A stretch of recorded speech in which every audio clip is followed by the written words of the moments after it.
بله، با سلام و درود به عزیزان. امیدوارم که خوب و خوش و خورم باشید و تا کنون هم خوب گذاشته باشید. اما درود بر شما یونیویت گرامی، امیدوارم شما خوب باشید و دوستان همینطور. چهار فصل عزیز مطالبی رو مطرح کردن، نگرانی‌هایی رو مطرح کردن و طبیعی هم هست که این نگرانی ها رو باید جدی گرفت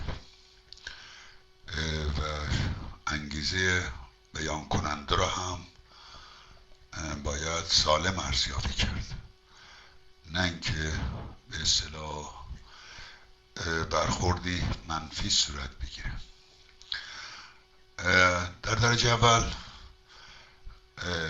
اتاق انجمن سخن رو سعی کرد مثل کافه نادری که محفل روشنفکران در دههای بعد از سال 32 معرفی کرد که یکی از شعرهای شاخص حضور یابنده در کافه نادری رو جلال آل احمد معرفی کرد که درست هم هست و غیر از اون بسیاری از روشنفکران اون دهه اونجا بودن، میرفتن صحبت میکردن و الاخر.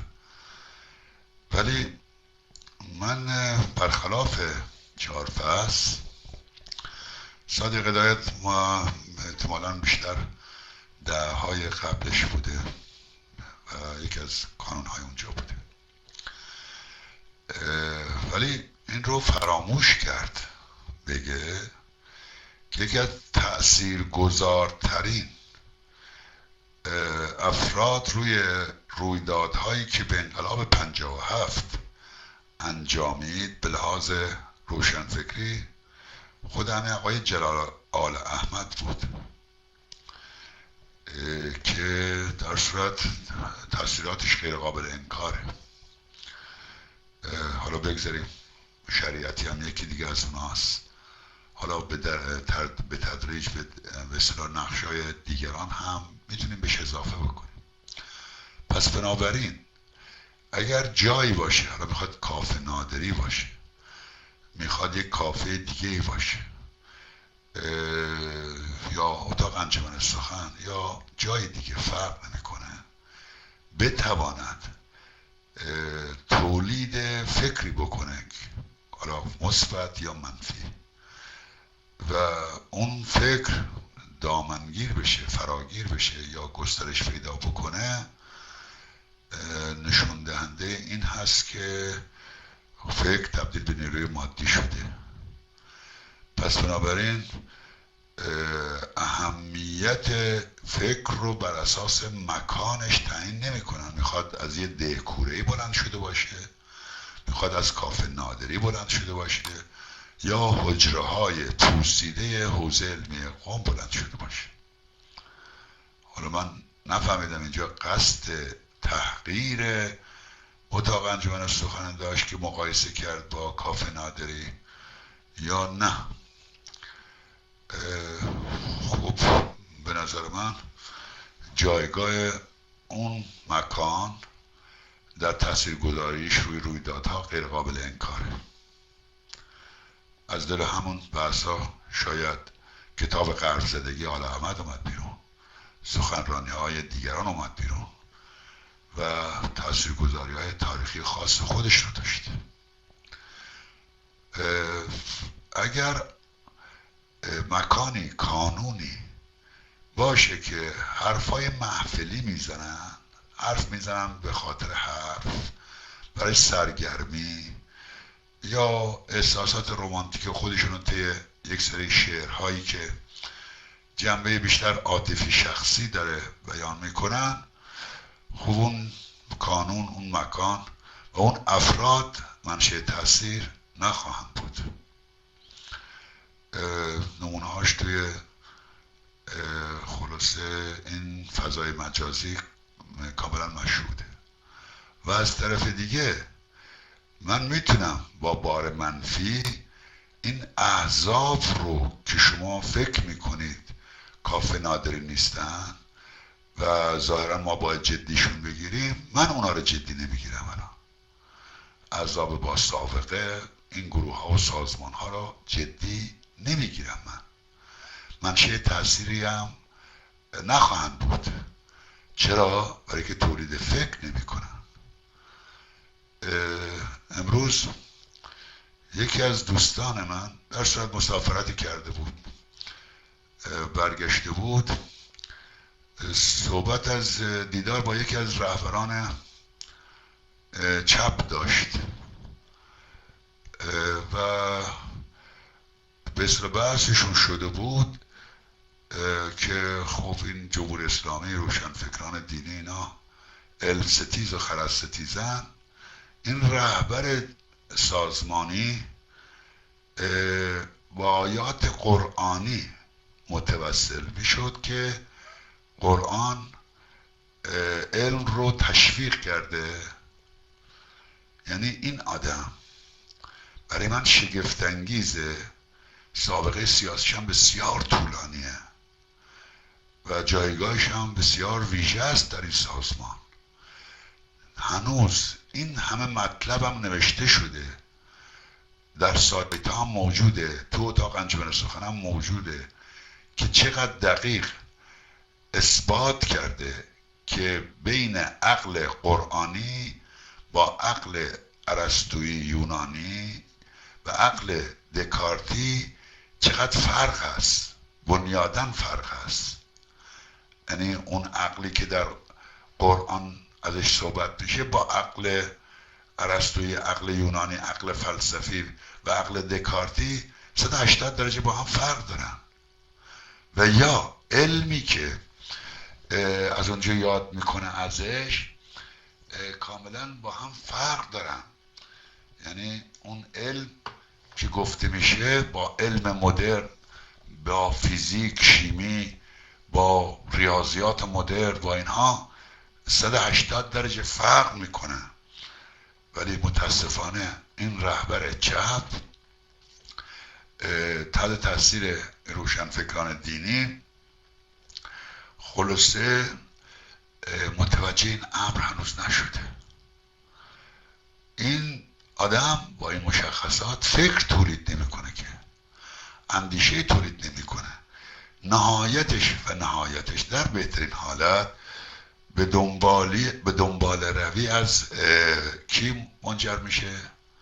به دنبال روی از سروش، به دنبال روی از کدیور، به دنبال روی از اینها کشیده میشه که و سازمان چپی که سوسیالیستی که خودش رو این گونه تعریف بکنه، من میگم فاتحهش خونده است دیگه.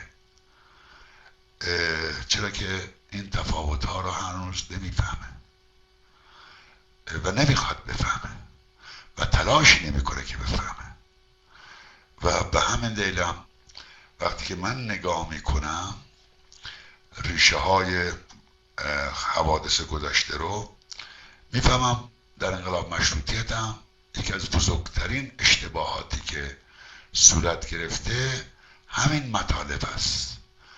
به عنوان مثال مالکوم خواسته بین حقوق اروپایی یا اون اندیشه اروپایی و قانون اروپایی با اسلام پل بزنه. به خاطر همینم یک التقاط به وجود اومد و همچه چیزی امکان نداره.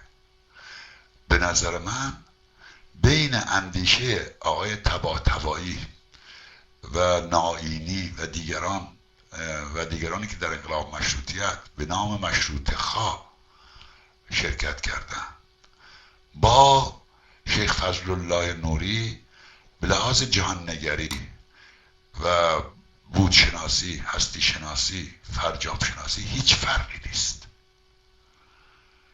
هیچ فرقی نیست. فقط به لحاظ سیاسی با هم اختلاف داشتن.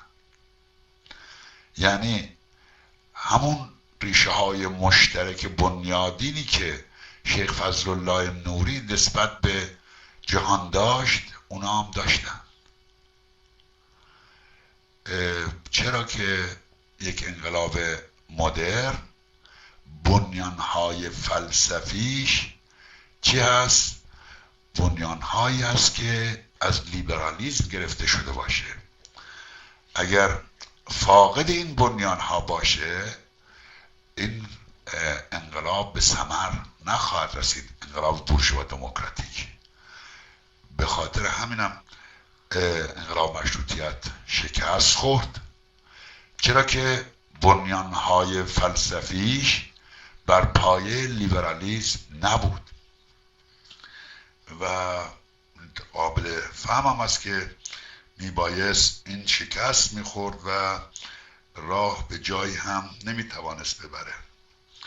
این نظر در حوزه های مفهومی به اصطلاح این پدیده شکست خورده و وقتی که یک جریانی بنیان فلسفی نداشته باشه، دچار یه سری مشکلات اساسی میشه و مسئله خودکامگی و چیزا امر طبیعی است که از دل اون جهانبینی و فکر در میاد، از دل این روشنفکران قلابی در میاد. به قول آقای سال یا به قول جیمز بیل، بند و بستچیان تداوم به اینها لقب میده.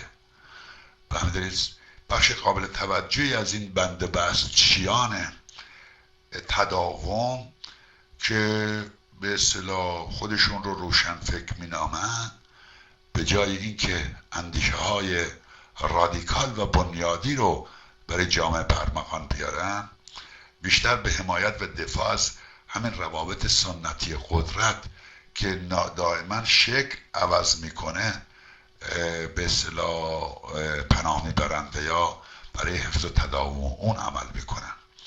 یکی از اختلافات اساسی که الان در جنبش در اپوزیسیون شکل گرفته همین بند و بستچی های تداوم قدرت موجود است و به قول ماروین زوینس، فرهنگ به اصطلاح جامعه شناس معروف آمریکایی که کتابی در مورد روانشناسی نخبگان سیاسی ایران نوشته که بسیار با ارزشه، میگه که 4 ویژگی دارن این نخبگان سیاسی ایران.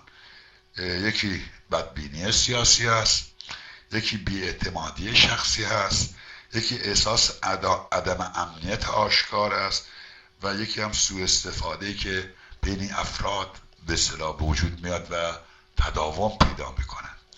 و طبیعتا این به اعتقاد من یه بخش قابل توجهیش این هست که عمل سیاسی در ایران بر پایه بنیانهای فلسفی جاری و ساری نمیشه.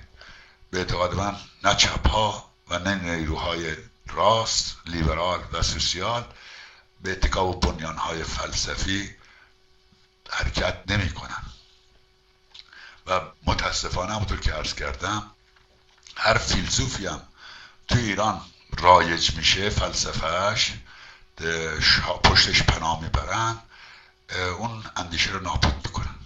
مثلا یکی از اندیشه ورزان قرن 20 آقای پوپر هست که وقتی که آمده تو ایران اندیشهش به دست پیروانش چنان مس شده که آدم شگفت زده میشه. مثلا همین دعوای انقلاب و اصلاح، این دعوا بین آقای پوپر و آقای مارکوزه بوده. آقای مارکوزه متعلق به مکتب فرانکفورت است و اینها بخشی از اندیشه پردازانی هستند که چپ نوین رو توریزی کردن. چپ نوین هم به دنبال حوادث سال 68 جنبش دانشجویی فرانکفورت